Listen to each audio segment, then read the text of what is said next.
Assalamualaikum warahmatullahi wabarakatuh. Perkenalkan, nama saya Marhana. Saya akan membuat video pembelajaran untuk memenuhi tugas UAS mata kuliah pengolahan pendidikan. Nah, pada video kali ini saya akan membahas mengenai pengelolaan peserta didik. Pada video kali ini kita akan membahas mengenai apa sih pengelolaan peserta didik itu, lalu tugas atau kegiatan apa saja dalam mengolah peserta didik itu sendiri. Baik, kita simak video kali ini. Selamat menyaksikan. Nah, kita masuk ke pembahasan. Apa sih pengelolaan peserta didik itu?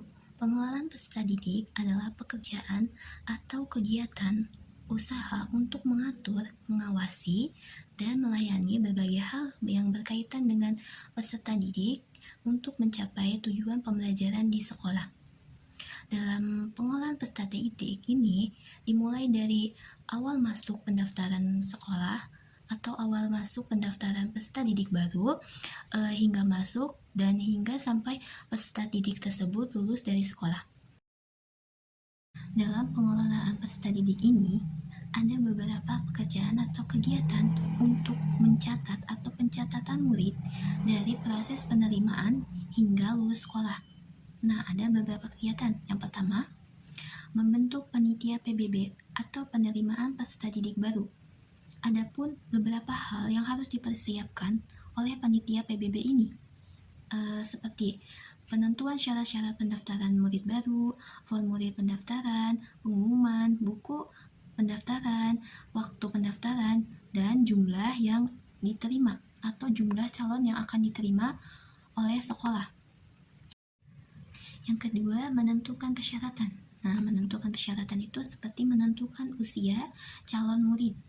Lalu menentukan persyaratan kelengkapan data seperti harus melampirkan keterangan akte kelahiran, lalu pas foto, lalu mengisi formulir pendaftaran. Nah, yang ketiga, kegiatan ketiga, menyediakan formulir pendaftaran. Tugas ini dilakukan oleh panitia PBB dalam menyediakan formulir pendaftaran. Hal ini bertujuan untuk mengetahui identitas calon murid dan kepentingan untuk mengisi buku induk. Lalu keempat, pengumuman pendaftaran calon.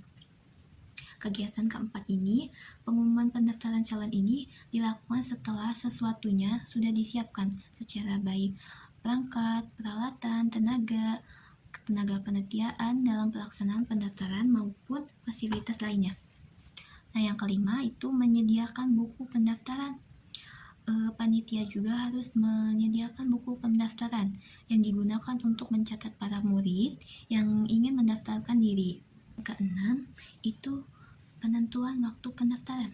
Penentuan waktu atau lama pendaftaran calon tergantung pada kebutuhan sekolah. Contoh, waktu pendaftaran sekolah itu mulai dari 1 Juli hingga 15 Juli. Itu penentuan pendaftaran. Selanjutnya, yang ketujuh, penentuan calon yang diterima. Maksudnya, berkaitan dengan daya tampung kelas pada sekolah yang bersangkutan. Jadi, sekolah harus memberitahukan kepada calon-calon murid bahwa sekolah ini hanya menerima sekian murid, contohnya 60 murid saja.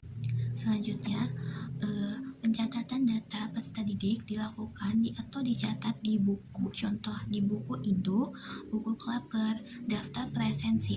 Nah, berikut merupakan contoh gambar atau contoh foto dari buku induk itu, buku klaper, lalu daftar presensi. Baik, kita lihat gambar berikut ini. Nah, foto ini merupakan contoh dari buku induk. Nah, berikut ini juga merupakan isi buku induk. Ada nama, ada foto, dan lain sebagainya. Selanjutnya ada buku klaper. Apa bedanya buku klaper dengan buku induk? Yaitu, kalau buku klaper isinya sesuai dengan abjad. Nah, terakhir, ini merupakan foto atau contoh dari daftar presensi.